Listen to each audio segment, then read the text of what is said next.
क्या बात, ये उदासी क्यों चेहरे पे? ये बच्चा आपका भी तो है ना, क्या इसे भी आप उतना ही प्यार देंगे जितना निम्र और सुहेल को मिलता है? ये भी कोई पूछने की बात? और फिर ये ख्याल तुम्हारे जहन में कैसे आ गया?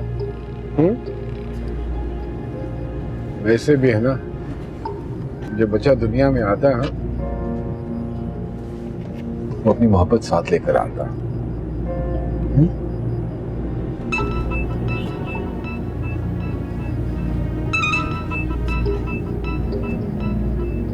घर से कॉल आ रही है। हेलो। अभी मम्मी की तबीयत बिल्कुल ठीक नहीं है और उनकी मेडिसिन भी खत्म हो गई हैं।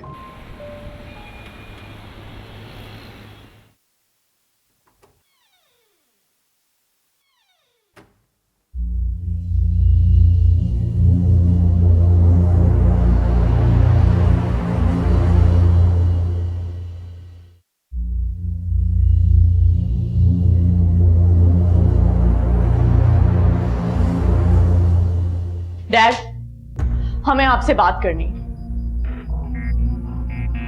साकिब मेरा और आयमा का बहुत ख्याल रख रहे हैं, मगर अब आपकी वजह से मेरा घर टूटने वाला है और वजह आप जानते हैं। हम चाहते हैं कि अब आप प्रैक्टिकली कोई स्टेप उठाएं।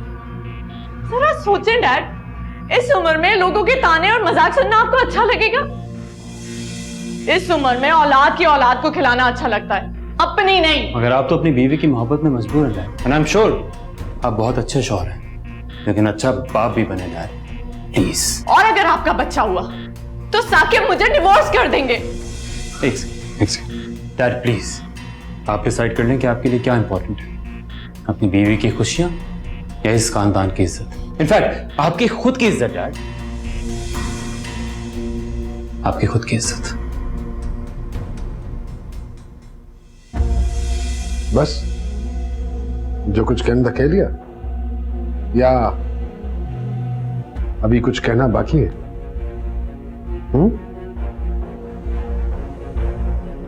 अच्छा शौहर वो होता है जो अपनी बीवी के एहसासात की कदर करता है, उसका ख्याल रखता है, उसकी परवाह करता है।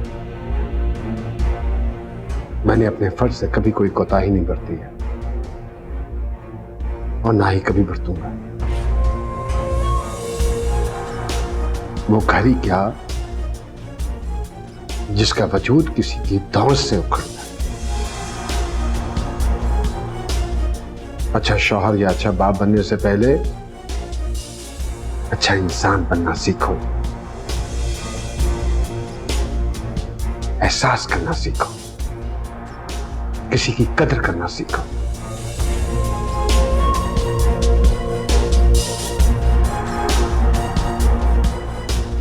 आज के बाद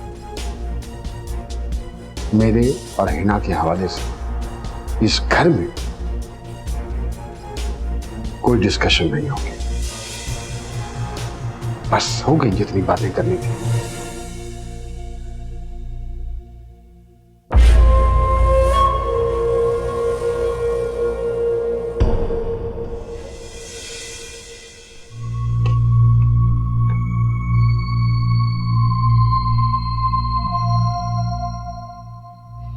मनाल, इतना मुस्कुरा किस बात पर रही हो?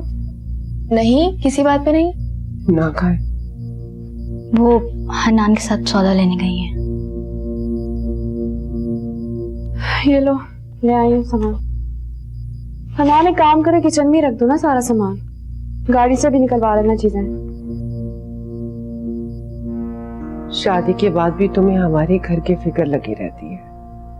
आपने अपनी सेहत देखी है, आपका ख्याल रखना बहुत जरूरी है अम्मी। शुक्र है आप ही कि आप आ गई हैं, वरना अम्मी की तो बहुत तबीयत खराब हो रही थी। तुम पे तो मुझे बहुत गुस्सा है, तुमने मुझे पहले क्यों नहीं बताया कि पैसे खत्म हो गए? आप ही अम्मी ने ही मना किया था।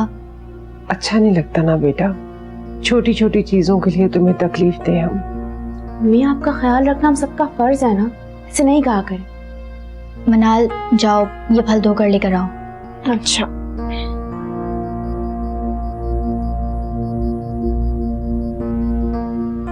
हिना बैठो।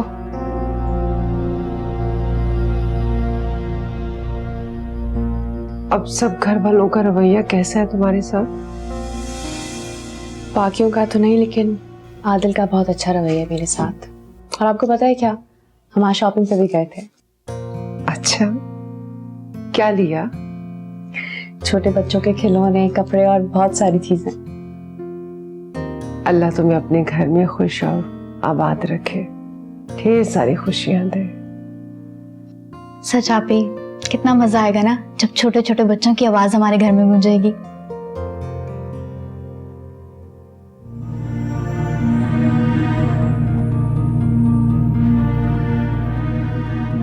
जरा सोचें डैड, इस उम्र में लोगों के ताने और मजाक सुनना आपको अच्छा लगेगा? इस उम्र में औलाद की औलाद को खिलाना अच्छा लगता है, अपनी नहीं। मगर आप तो अपनी बीवी की मोहब्बत में मजबूर हैं dad, and I am sure आप बहुत अच्छे शौहर हैं, लेकिन अच्छा बाप भी बने डैड।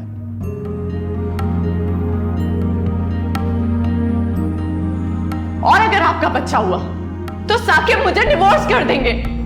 एक सेकंड डैड प्लीज, आप डिसाइड कर लें कि आपके लिए क्या इंपॉर्टेंट है, अपनी बीवी की खुशियां या इस खानदान की इज्जत, इनफैक्ट आपकी खुद की इज्जत डैड।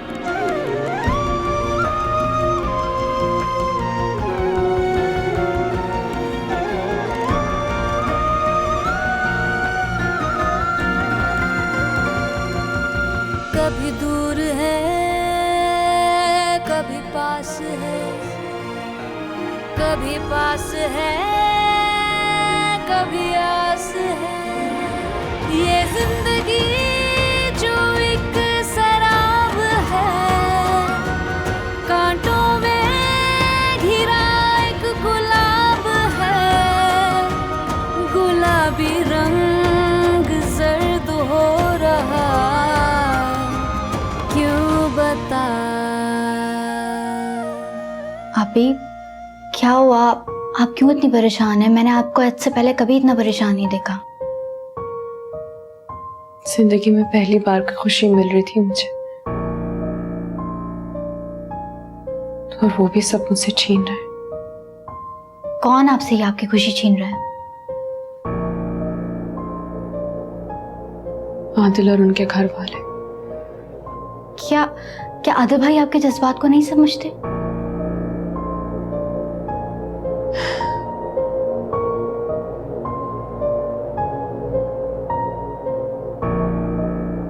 आदिल तो बहुत अच्छे हैं, लेकिन उनके घर वाले, उन्हें लगता है कि अगर ऐसा कुछ हो गया ना तो उनकी जायदाद में हिस्से बढ़ जाएंगे।